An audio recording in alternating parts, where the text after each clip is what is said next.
അപ്പോൾ നമ്മൾ നോർമലായി ഇംഗ്ലീഷിൽ ബി ഫാസ്റ്റ് എന്നൊരു കോഡ് വേർഡാണ് ഇതിന് കോമണായി പറഞ്ഞു കൊടുക്കാറുള്ളത്. അപ്പോൾ അതിൽ ബി എന്നത് നമ്മൾ ബാലൻസിനെ സൂചിപ്പിക്കുന്നു. അപ്പോൾ നമ്മൾ നോർമലായി നടക്കുന്ന ഒരു വ്യക്തി പെട്ടെന്ന് ഒരു വശത്തേക്ക് തേങ്ങിപ്പോവുക, അല്ലെങ്കിൽ ശക്തമായ തലകറക്കം, അതിനോടൊപ്പം വരുന്ന ഛർദി, മരുന്ന് കൊടുത്തിട്ടും ഇത് നിയന്ത്രിക്കാൻ സാധിക്കാതെ ആവുക, ഇതാണ് ബാലൻസിൽ സാധാരണ നമ്മൾ കണ്ടുവരുന്നത്. ഇനി ഇ അഥവാ ഐസ് അഥവാ നമ്മുടെ കണ്ണിൽ വരുന്ന ലക്ഷണങ്ങളാണ്. അതായത് ഒരു കണ്ണ് പെട്ടെന്ന് മങ്ങിപ്പോവുക, അല്ലെങ്കിൽ രണ്ട് കണ്ണും മറ വീണതുപോലെ നമ്മുടെ കാഴ്ച തന്നെ നഷ്ടപ്പെടുക, അല്ലെങ്കിൽ മൊത്തത്തിൽ കാഴ്ച നോക്കുകയാണെങ്കിൽ നമ്മുടെ വലത്തുവശമോ ഇടത്തുവശമോ മങ്ങിപ്പോവുക, ദൂരത്തേക്ക് നോക്കുമ്പോൾ രണ്ടായി കാണുക, എന്നിങ്ങനെ വിവിധ രീതികളിൽ കണ്ണിന്റെ ലക്ഷണങ്ങൾ പ്രത്യക്ഷപ്പെടാം. ഇനി നമ്മൾ സാധാരണയായി കാണുന്ന ഫേസ് അഥവാ മുഖത്തിന് വരുന്ന വ്യത്യാസങ്ങളാണ്. അതായത് മുഖത്തിന്റെ ഒരു വശം പെട്ടെന്ന് തരിച്ചു പോവുക, അല്ലെങ്കിൽ മുഖം ബലം നഷ്ടപ്പെട്ട് ഒരു വശത്തേക്ക് കോടിപ്പോവുക എന്നുള്ളത്. പിന്നത്തത് അതായത് ആംസ്, അഥവാ ആംസ്, നമ്മുടെ കൈയോ കാലോ ബലം നഷ്ടപ്പെടുക. അപ്പോൾ നമ്മൾ നോർമൽ ചെയ്യുന്ന ജോലി പെട്ടെന്ന് ചെയ്യാൻ പറ്റാതെ കൈകാലുകൾ കുഴഞ്ഞു പോവുക,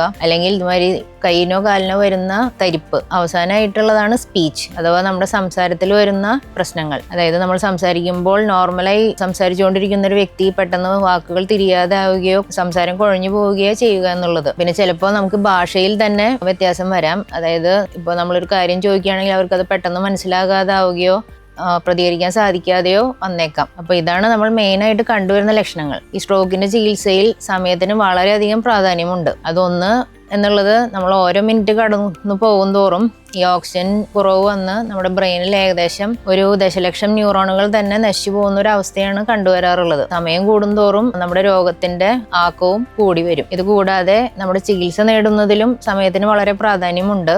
അതായത് നമ്മൾ സ്ട്രോക്കിന്റെ പ്രഥമ ചികിത്സയായ ക്ലോട്ട് അലിയിപ്പിക്കുന്ന മരുന്ന് കൊടുക്കുന്നതിനും, അഥവാ ഈ വലിയ ക്ലോട്ട് ആണെങ്കിൽ അത് വലിച്ചെടുക്കുന്നതിനുള്ള ചികിത്സയായ ത്രോംബെക്ടമിക്കും, അതായത് നമ്മുടെ ആദ്യത്തെ ഒരു 4.5 മണിക്കൂർ, നമ്മൾ ഗോൾഡൻ അവർ എന്നാണ് അതിനെ വിളിക്കുന്നത്, ആ സമയത്ത് നമ്മൾ ഹോസ്പിറ്റലിൽ എത്തി അത് ചെയ്യുകയാണെങ്കിൽ നമുക്ക് ആ രോഗത്തിൽ നിന്ന് എത്രയും പെട്ടെന്ന് വിമോചനം നേടാൻ സാധിക്കും. അപ്പോൾ അതുകൊണ്ടാണ് നമ്മൾ എപ്പോഴും ഈ സമയത്തിന്റെ വില ഈ പ്രത്യേകിച്ച് പക്ഷാഘാതത്തിന്റെ കാര്യത്തിൽ ഊന്നി പറയുന്നത്. അപ്പോൾ ജനങ്ങൾ എപ്പോഴും ഈ ലക്ഷണങ്ങളെക്കുറിച്ചും ഈ സമയത്തിന്റെ വിലയെക്കുറിച്ചും പ്രത്യേകം അറിഞ്ഞിരിക്കേണ്ടത് വളരെ അത്യാവശ്യമുള്ള കാര്യമാണ്. ഇവിടെ അമല ഹോസ്പിറ്റലിൽ ഇപ്പോൾ ഇന്റർനാഷണൽ സ്റ്റാൻഡേർഡ്സോട് കൂടി നമുക്ക് സ്ട്രോക്കിന് റെക്കമെൻഡഡ് ആയിട്ടുള്ള എല്ലാ ചികിത്സാ സൗകര്യങ്ങളും 24/7 ലഭ്യമാണ്.